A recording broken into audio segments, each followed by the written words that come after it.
रोज रात एक सिर कटी आत्मा दिल्या के पास आती और कहती, ले दिल्या, ले ले खजाना सब तेरा ही है। दरअसल इस गांव के कुएं में बहुत सारा खजाना था, लेकिन उस खजाने की रक्षा कई सारी आत्माएं कर रही थी और जिसने भी उस खजाने को पाने की कोशिश की, उन आत्माओं ने उन लोगों को मौत के घाट उतार दिया था। इसलिए गांव वालों ने उस कुएं को पवित्र धागों और मंत्रों से बांध दिया ताकि वो आत्माएं गांव में न आ पाएं और उस कुएं की ओर जाने पर भी पाबंदी लगा दी। लेकिन एक रात दिल्या के पीछे बहुत सारे कुत्ते पड़ जाते हैं और दिल्या उन कुत्तों से बचते बचते गलती से उसी कुएं के पास पहुंच जाता है जहां दिल्या को कोई बुरी शक्ति जकड़ने लगती है और दिल्या को आवाजें आने लगती है, आजा दिल्या आजा, जिससे दिल्या बहुत डर जाता है और मामा चिल्लाने लगता है, जिससे वो आत्मा दिल्या को छोड़ देती है। तब दिल्या वहां से भाग जाता है, लेकिन उसके बाद से ही दिल्या को वो सिर कटी आत्मा और वो डरावनी आवाजें सुनाई देती थी, जिसे देख गांव वालों का कहना था कि अब दिल्या उस चुड़ैल के वश में है, इसलिए दिल्या के साथ ये हो रहा है। लेकिन दूसरी तरफ उसी खजाने को एक तांत्रिक बाबा टिल्लू पाना चाहता था, जिसके लिए उसने अपना एक पूरा ग्रुप बना रखा था, जिसमें पहलवान खंगरी और पुलिस एसीपी और तांत्रिक रांगी शामिल थे। और बाबा टिल्लू कहता है कि उस खजाने को पाने के लिए हमें दिल्या की मदद चाहिए होगी, क्योंकि दिल्या ही वो इंसान है जिसे वो आत्मा खुद बुला रही है। इसलिए वो इस बारे में दिल्या से बात करते हैं, लेकिन दिल्या साफ मना कर देता है। लेकिन उसकी लालची पत्नी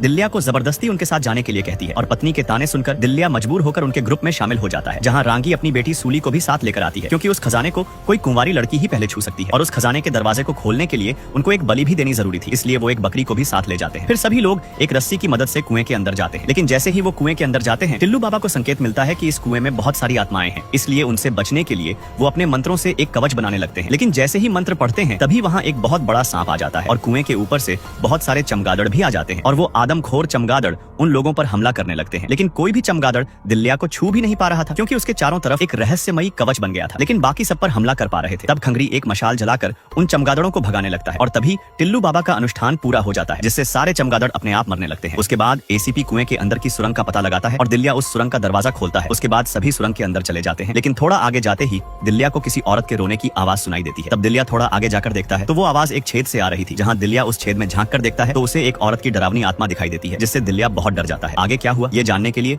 कमेंट में